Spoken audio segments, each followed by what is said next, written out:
Checkup. Let's check up. Pull up a chair for the Midweek Checkup now. Welcome to the Midweek Checkup.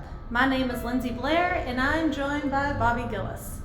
This past Sunday, Pastor Sam Huff preached from Hebrews 13, verses 1 through 7, in our series called A Life Worth Living. Pastor Sam said that as citizens of an unshakable kingdom, living in a broken world, we, the church, must be devoted to loving one another.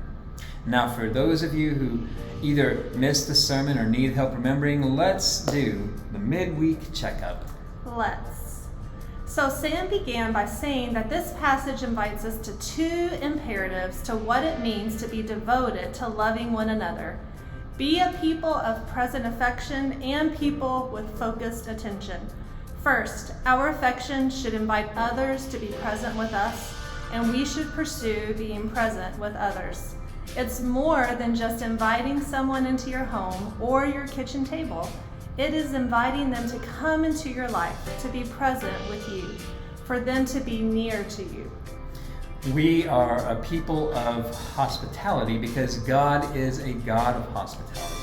To be at the throne of grace or in the holy place is to be in the presence of God.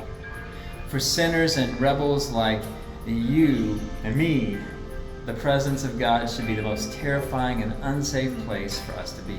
But because of the work of Jesus, and Jesus alone, the most unsafe place for now is the safest place we could be. We are 100% welcome in God's presence, and we come to Him as we are. The preacher of Hebrews says, remember those in prison. We might not experience this kind of persecution, but this is an invitation for us to be mindful of those who are hurting and alone. We all know people, probably in the church, who are hurting or alone. So the second way we can continue loving one another is to be a people with focused affection. Have you ever thought that your affections are misplaced because you have wounds that need to be healed, or a place where you don't feel safe, and you are going to the wrong people and things to find that healing, that safety and love that is only meant for Christ to give to you? It is hard to draw near to others and be a healing presence when you have not allowed the Lord to heal you. It is equally as difficult to allow others to be near you in hospitality when you yourself do not feel safe around others. You see, it is nearly impossible to be a person of present affection if you don't have focused affection. Amen.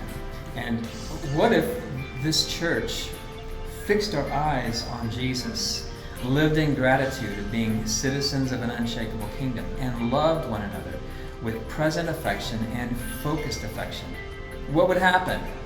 It doesn't produce peppy people who pretend that life isn't hard, but it gives you the strength to carry on. It produces Hebrews 12 verse 1 kind of people. We throw off the things that slow us down and the sin that trips us up, and we run with perseverance the road that is set before us. Next Sunday, we'll conclude our series called A Life Worth Living and conclude our study of the book of Hebrews. And in Bible Fellowship, we'll discuss how the Holy Spirit fell on the first Christ followers on the day of Pentecost from Acts chapter 2.